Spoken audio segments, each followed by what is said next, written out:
Imagine being only 13 years old, no money, no food, no home, and no one to guide you. Most people would lose hope. But one young boy made a decision that changed history forever.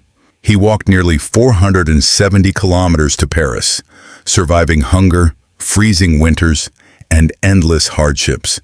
Years later, that same boy built one of the most famous luxury brands the world has ever known, Louis Vuitton. This is not just a story about fashion or wealth. It is a story of courage, determination, and the incredible power of believing in your dreams. Stay with us until the end of this journey, because every chapter of Louis Vuitton's life teaches a lesson that can inspire your own success. Now, let's travel back to where it all began. A childhood filled with hardship. The year was 1821. In a small village called Untold, France, a baby boy named Louis Vuitton was born into a poor family.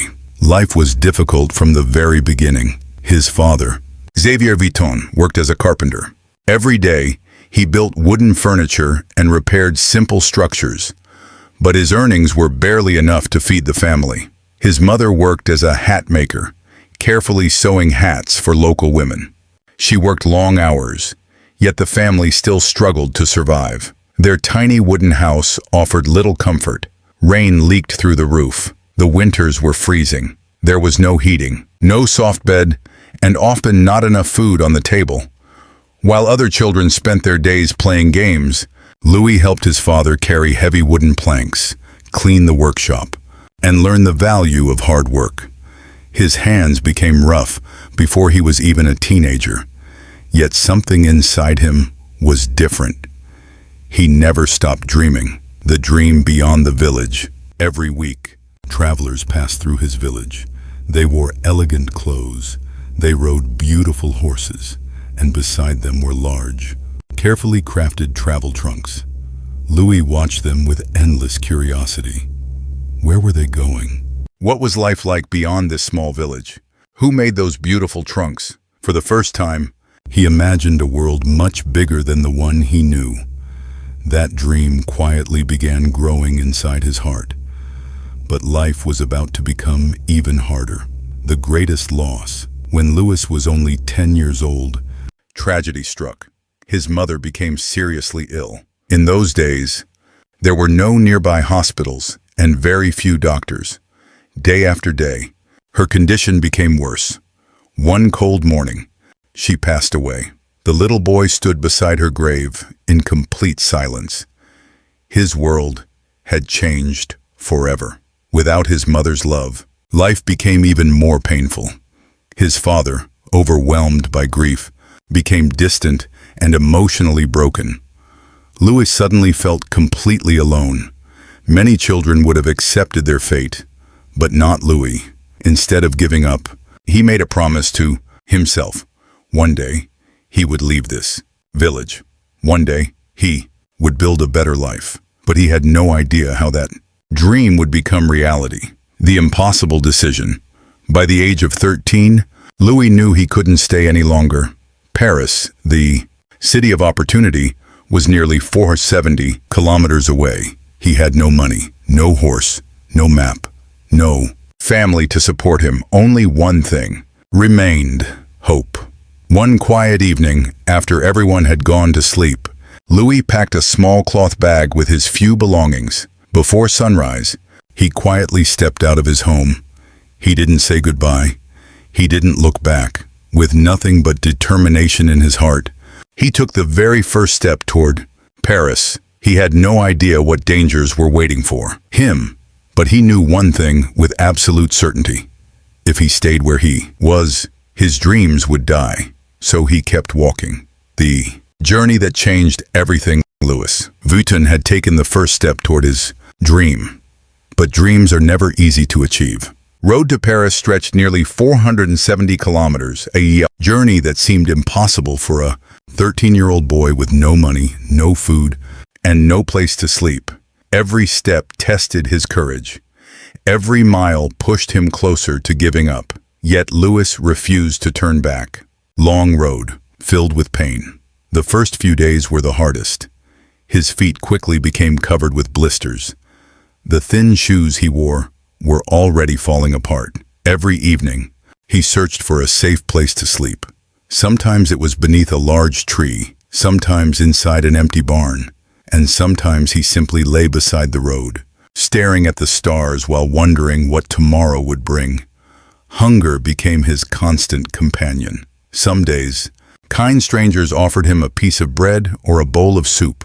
On other days, he survived with nothing but water from rivers and village wells. Still, he kept moving forward, working just to stay alive. Louis soon realized he couldn't survive by walking alone. Whenever he reached a small village, he searched for temporary work. He helped farmers harvest crops. He carried heavy sacks of grain. He chopped firewood. He cleaned stables and repaired fences. The payment was never money. Instead, he received a simple meal and a place to sleep for one night. It wasn't much, but for Louis, it meant another chance to continue his journey. Every job taught him something valuable. Hard work was never a burden. It was the price of opportunity, the strength of an unbreakable mind. The seasons changed. Summers. Heat gave way to cold autumn winds. Soon winter arrived. The freezing air cut through his worn-out clothes. Rain soaked his body for hours. Strong winds slowed every step. More than once, Louis questioned whether he would ever reach Paris. But each time doubt entered his mind, another voice answered, "Keep walking." That simple belief became his greatest strength. He wasn't the strongest boy. He wasn't the richest, but he refused to quit. And sometimes, that's all success requires. 2 years later, after nearly 2 years of walking, working and surviving against impossible odds, Louis finally saw something he had dreamed about for so long, the skyline of Paris. His heart raced. The city was bigger than anything he had ever imagined. Tall buildings, busy streets, hundreds of horse-drawn carriages, markets filled with fresh bread, colorful fabrics, and expensive goods. For a brief moment, every hardship seemed worth it. He had finally arrived. But another challenge was waiting for him. Dream meets reality. Paris was beautiful, but it was also unforgiving. No one knew who Louis Vuitton was. No one cared about the poor boy standing at the edge of the city with torn clothes and empty pockets. That first night, he had nowhere to go, searching for shelter. He found an abandoned wooden cart parked behind a bakery. He climbed inside, wrapped his arms around himself to stay warm, and tried to sleep. The smell of freshly baked bread drifted through the cold night air. His stomach growled with hunger, but he had no money to buy even a single loaf. The city of dreams had welcomed him with another difficult lesson. Dreams alone were not enough. He needed work, and he needed it fast. The next morning, Louis woke before sunrise. He dusted off his clothes, took a deep breath, and began knocking on every workshop and business he could find. Again and again, he heard the same answer. No. No experience. No vacancies. No opportunity. Hours turned into days. Days turned into weeks. His clothes became dirtier. His body grew weaker, but his determination remained stronger than ever. Deep inside, Louis believed that somewhere in this enormous city, one opportunity was waiting for him. He just had to find it. His hope slowly began to fade, but fate was about to introduce him to one man, a man who would change his life forever. A chance encounter. One chilly afternoon, while wandering through a busy street, Louis noticed an elderly man struggling to carry a large wooden travel trunk. The trunk was heavy. The man was exhausted. Without thinking for a second, Louis rushed forward. "Sir, let me help you," he said. The old man looked surprised but nodded gratefully. Together, they lifted the trunk and carried it inside a nearby workshop. As Louis stepped through the doorway, his eyes widened. The room was unlike anything he had ever seen. Beautiful wooden trunks lined the walls. Fine leather, polished brass locks, and carefully crafted travel cases filled every corner. The scent of fresh wood and glue reminded him of his father's workshop back home. For a moment, he felt like he belonged there. Meeting Monsieur Maréchal. The owner of the workshop watched everything in silence. His name was Monsieur Maréchal, one of Paris's most respected trunk makers. He studied Louis carefully. "You seem strong for someone your age," he said. "What is your name?" "Louis Vuitton, sir." "And what brings you here?" Louis took a deep breath. "I need work." Maréchal crossed his arms. "Can you build travel trunks?" Louis honestly shook his head. "No, sir, I can't. But I can learn." The old craftsman smiled. Slightly. Many people claimed they wanted to learn. Very few were willing to work hard enough to master the craft. "What makes you different?" Maréchal asked. Louis looked him straight in the eyes. "I have walked nearly 470 kilometers just for a chance. I will work harder than anyone you have ever trained." For a few seconds, the workshop became completely silent. Finally, Maréchal nodded. "You start tomorrow." Louis could hardly believe what he had just heard. It wasn't a high-paying job. In fact, there would be no salary at first, only food, a place to learn, and an opportunity. For Louis, that was more valuable than money. Learning from the ground up the next morning, Louis arrived before sunrise. The workshop was already alive with activity. Craftsmen carefully measured wood. Others stitched leather by hand. The sound of hammers echoed throughout the building. Louis expected to start building beautiful trunks immediately. Instead, he received a broom. His first job was sweeping the floors, then carrying heavy timber, cleaning tools, fetching supplies, watching others work. Day after day, week after week, nothing changed. Many apprentices would have quit. Louis never complained. He believed every small task was preparing him for something greater. Working when everyone else went home. Months passed. Although he still wasn't allowed to build trunks, Louis carefully observed every craftsman. He watched how they measured each piece of wood, how they stitched leather with perfect precision, how they polished every lock until it shined. Every movement became a lesson. Every mistake became a teacher. One evening, after everyone had gone home, Louis stayed behind. He picked up a few leftover pieces of wood. Slowly, patiently, he began building a small practice panel using everything he had learned simply by watching. It wasn't perfect, but it was made with passion. The next morning, Monsieur Maréchal noticed it. He picked it up, examined every detail, ran his fingers across the smooth edges. Then he looked directly at Louis. "You made this?" Louis nodded nervously. For a long moment, Maréchal said nothing.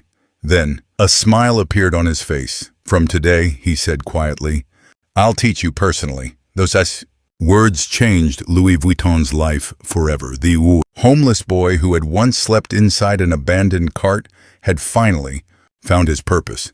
But this was only the beginning. The greatest opportunities were still waiting ahead. From apprentice to master craftsman, the years passed quietly. Day after day, Louis Vuitton practiced his craft with patience and discipline. He shaped wood with steady hands. He stitched leather with perfect precision. He polished every lock until it reflected the light like a mirror. For Louis, making a trunk wasn't just work.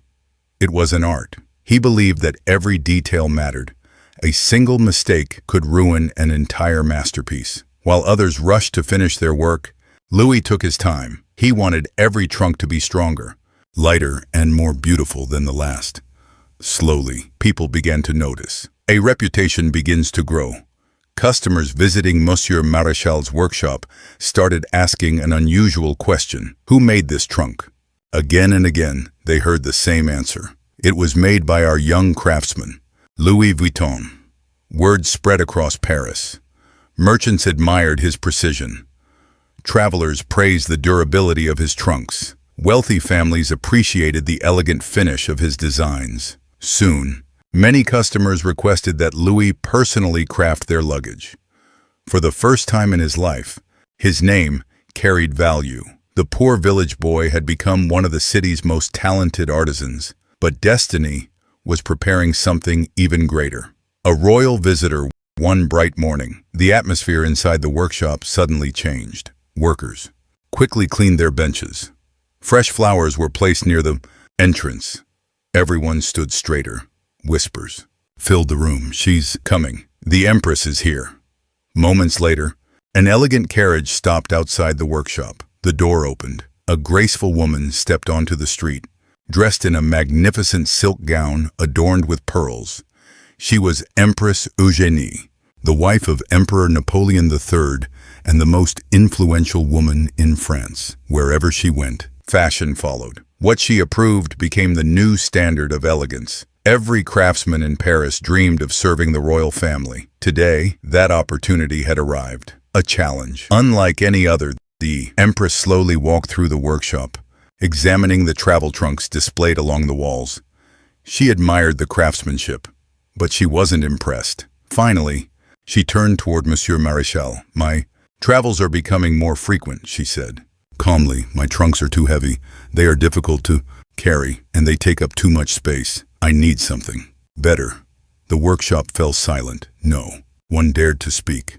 Traditional travel trunks had been built, the same way for generations, changing. Their design seemed impossible. Then Louis stepped forward. Every eye turned toward him. The bold idea. "Your Majesty," Louis said respectfully, "what if a travel trunk could be lighter, stronger, and easier to stack?" The room became silent. Louis continued. "Instead of a rounded top, it could have a flat surface. Travelers could stack several trunks safely inside trains and carriages. And instead of heavy leather, we could use waterproof canvas. It would protect belongings while making the trunk much lighter." The experienced craftsmen exchanged uncertain glances. Some quietly shook their heads. The design challenged everything they had ever known. But the Empress didn't dismiss the idea. Instead, she smiled. "You believe you can build such a trunk?" Louis answered without hesitation. "Yes, Your Majesty. I don't just believe it, I know I can." The Empress nodded slowly. "Very well, build it. If your design is as remarkable as your confidence, you may change the future of travel." As she left the workshop, Louis stood frozen. He had just received the greatest opportunity of his life. But with that opportunity came enormous pressure. One mistake could destroy everything he had worked for. One success could make his name known across all of France. The journey of a poor village boy had reached its most important moment, and history was about to be written. The invention that changed travel forever. The moment Empress Eugénie accepted Louis Vuitton's idea, everything changed. This was no longer just another assignment. It was the opportunity of a lifetime. If he succeeded, his name would be known across France. If he failed, years of hard work could disappear in a single moment. There was no room for mistakes. Working day and night, Louis threw himself completely into the project. Before sunrise, he was already inside the workshop. Long after everyone else had gone home, he was still working under the dim light of an oil lamp. He carefully studied every weakness of traditional travel trunks. They were too heavy. They were difficult to carry. Their rounded tops made them impossible to stack inside carriages and trains. Travelers needed something smarter, something lighter, something more practical. Louis believed he could create exactly that. Revolutionary design. Instead of using thick, heavy wood, Louis selected lightweight poplar, a material that was both strong and durable. Next came his boldest decision. He replaced the traditional rounded lid with a perfectly flat top. Many craftsmen thought the idea was foolish. "For generations, trunks have always been built this way," one worker said. "Why change something that already works?" But Louis wasn't trying to copy the past. He wanted to build the future. His flat-top design allowed travelers to stack several trunks safely. Saving valuable space during long journeys was a simple idea, yet it had the power to transform travel forever. The final touch. There was one final challenge: the covering. Most luxury trunks of that time were wrapped in thick leather. Leather looked beautiful, but it made every trunk heavy and expensive. Louis decided to try something different. He covered the trunk with a specially treated, waterproof canvas. The material was lighter. It resisted rain and moisture. It was easier to clean, and it gave the trunk a refined, elegant appearance.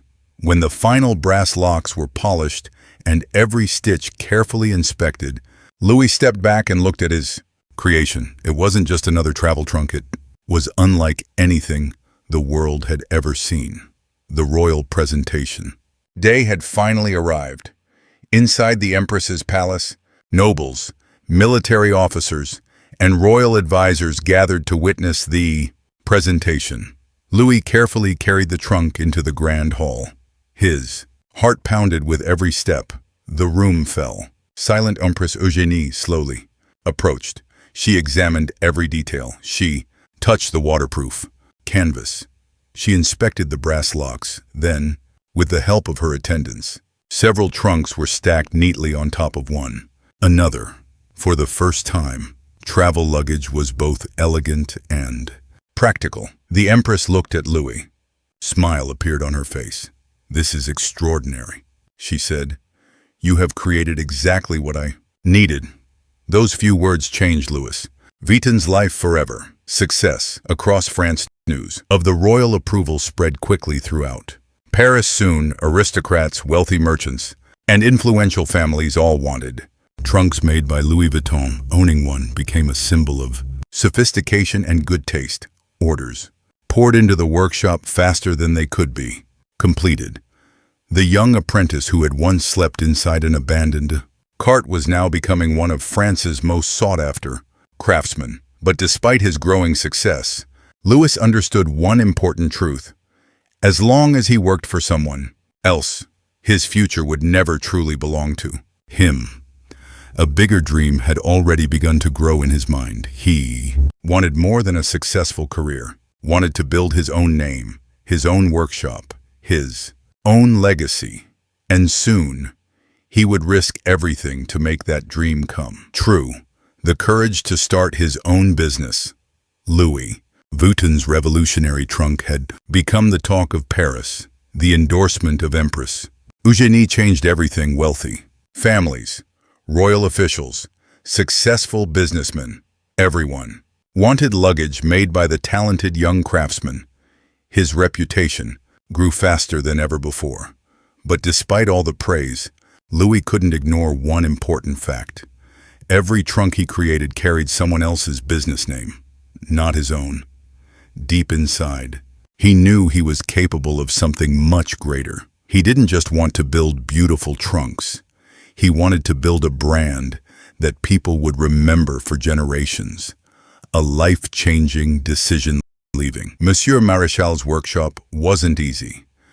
Maréchal had given Louis his first opportunity when no one else believed in him. He had taught him every skill, every technique, every lesson that transformed a poor village boy into one of France's finest craftsmen. Walking away from that workshop meant leaving behind security, a regular income, and a respected position. Many people thought he was making a terrible mistake. You already have a successful career.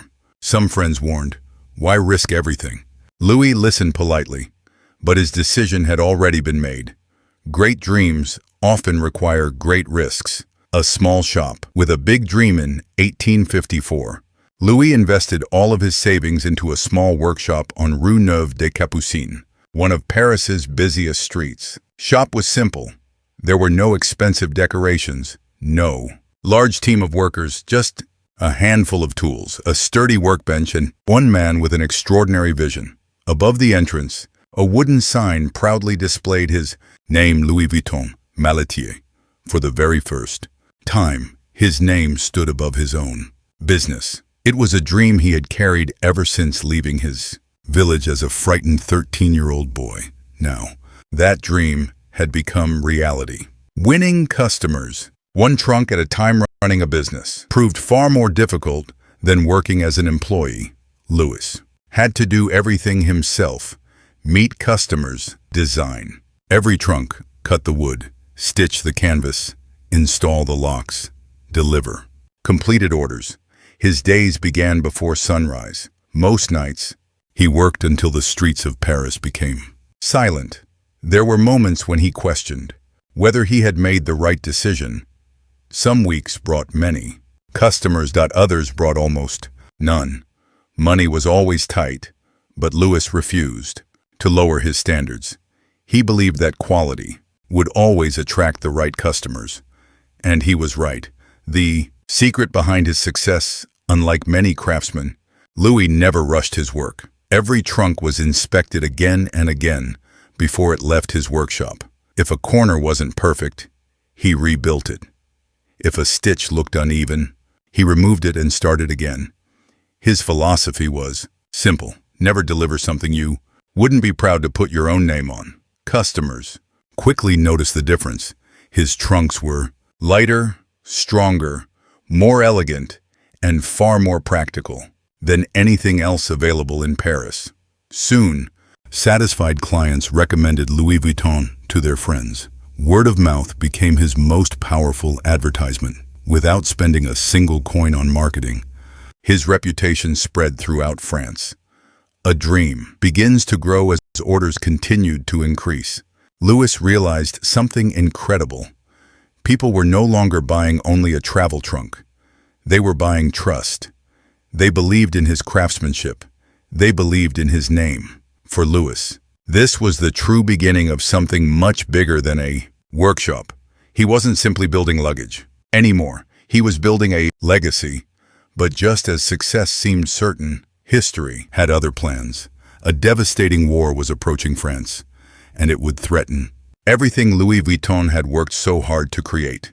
When success was almost lost forever by the late 1860s, Louis Vuitton had achieved what once seemed impossible. His workshop was thriving. Orders arrived from wealthy families across France. Royal customers trusted his craftsmanship. His innovative flat-top trunks had transformed the way people traveled. After years of hardship, it finally seemed that life was rewarding his determination. But success is never guaranteed.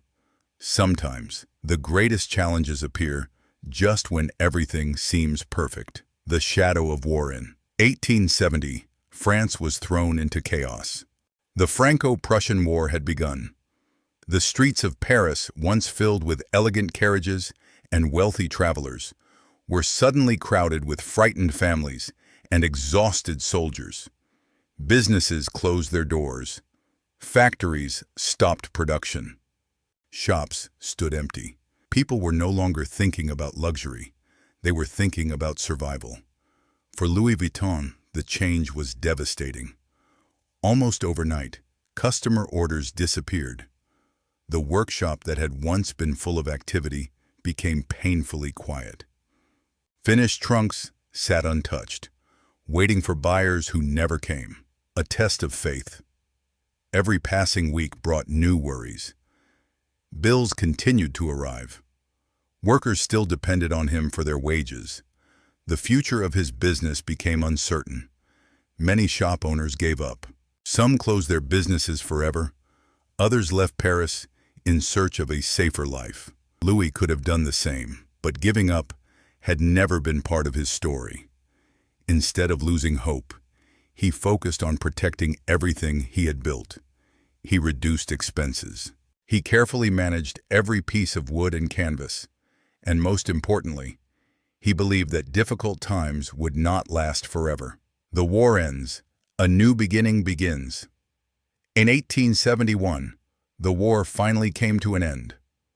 Although Paris had suffered enormous destruction, life slowly began returning to normal. Railways reopened. Trade resumed. People once again started traveling across Europe, and whenever people traveled, they needed luggage. The demand for Louis Vuitton's trunks returned faster than anyone expected. Old customers came back. New customers arrived from different parts of France. Soon, his workshop became busier than ever before. The crisis that had nearly destroyed his business had unexpectedly made it even stronger. Thinking bigger than ever, the experience of war taught Louis an unforgettable lesson. A successful business should never stand still. If you stop growing, you begin falling behind. Determined to prepare for the future, Louis made another bold decision. He opened a much larger workshop in Asnières, just outside Paris. The new workshop offered more space, more skilled craftsmen, and the ability to produce far more trunks than ever before. But Louis wasn't interested in making ordinary luggage. He wanted every trunk to be a masterpiece. Every lock, every stitch, every piece of canvas had to reflect perfection. His workshop quickly became one of the finest in Europe. People no longer bought Louis Vuitton products simply because they needed luggage. They bought them because they represented excellence, the birth of a luxury brand. By now, Louis had realized something extraordinary. His customers weren't paying only for quality.